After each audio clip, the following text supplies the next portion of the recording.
What's up, everyone? My name is Shiraz Ali. I'm a licensed real estate broker here in New York City for over a decade, and I'm here to give you some tips on how to negotiate your home purchase.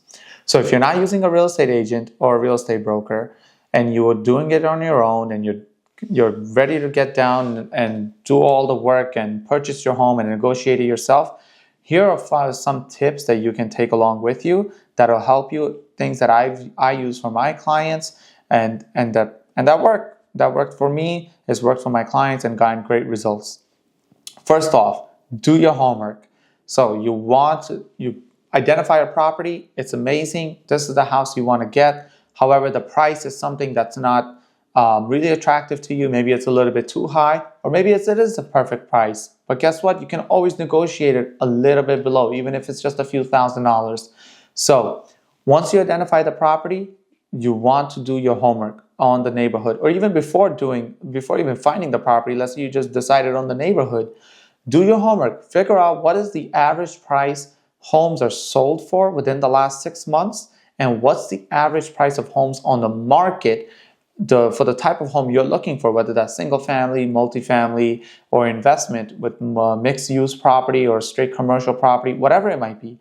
Figure out what recent properties in the last 6 months have sold for, what's the average going price, divided by the square footage, and you'll get price per square feet. So you have that number, and then you also look at what's on the market, because what's on the market is mostly going to be higher than what's sold, because usually people always want a little bit more money than what their neighbor sold for. So you want to look at what's been sold, price per square feet. You want to look at what's on the market and do that price per square feet, and you'll kind of have an average of where you should be when you're looking for your house and how much square footage that home has that you're looking at.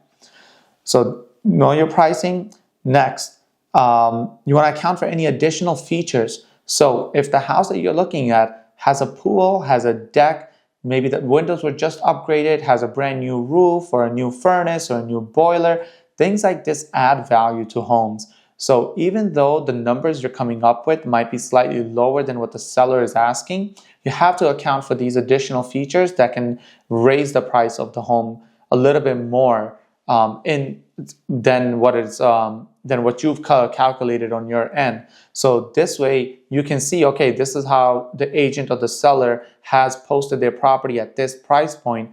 I get it because they just built a pool last summer, or because they just installed a new roof 2 months ago. So make sure you're aware of those extra additional features, which you can ask when you're at the open house or you're looking at touring the property with an agent, with the seller's agent. You can always ask these questions, and you'll get an idea of, okay, this is how I'm going to price this property based off of the information that I have and what I've received during my tour.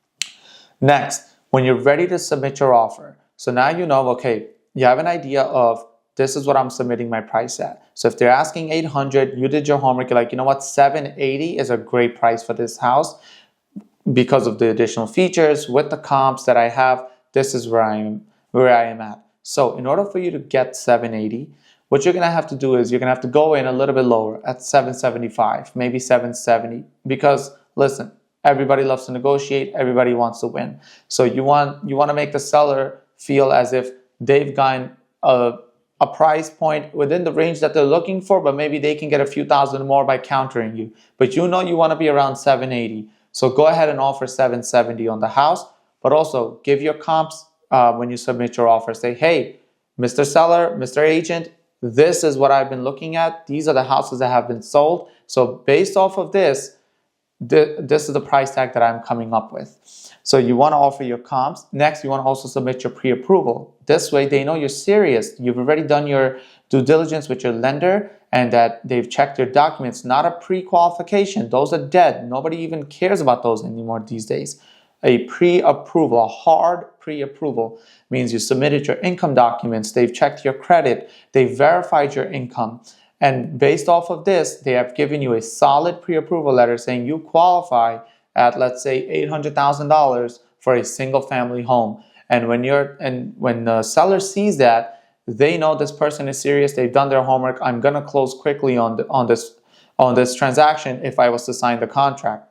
Because when you don't submit the pre-approval and you say, oh, I haven't gone to a bank yet, guess what? 9 out of 10 times your offer is gonna get denied. because they're not going to take your offer. Also submit the third thing you want to submit. So you got your comps, you have your pre-approval, and the next thing you want to submit is your proof of funds. You can definitely black out your account number on your bank account or your stock holdings account, whatever it might be. So you want to black that out, and you want to give them, look, Mr. Seller, Mrs. Seller, I have this is my proof of funds. I have the money in my bank account. I'm ready to deposit the EMD check at the time of the contract signing, and we're ready to move forward on this deal.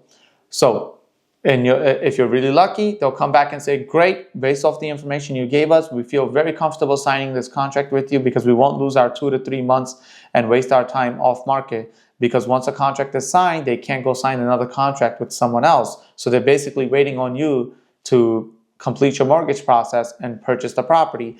Or else what's going to happen is if you don't, then they lose out on 2-3 months from being on market where they could have found a different buyer and closed on the property.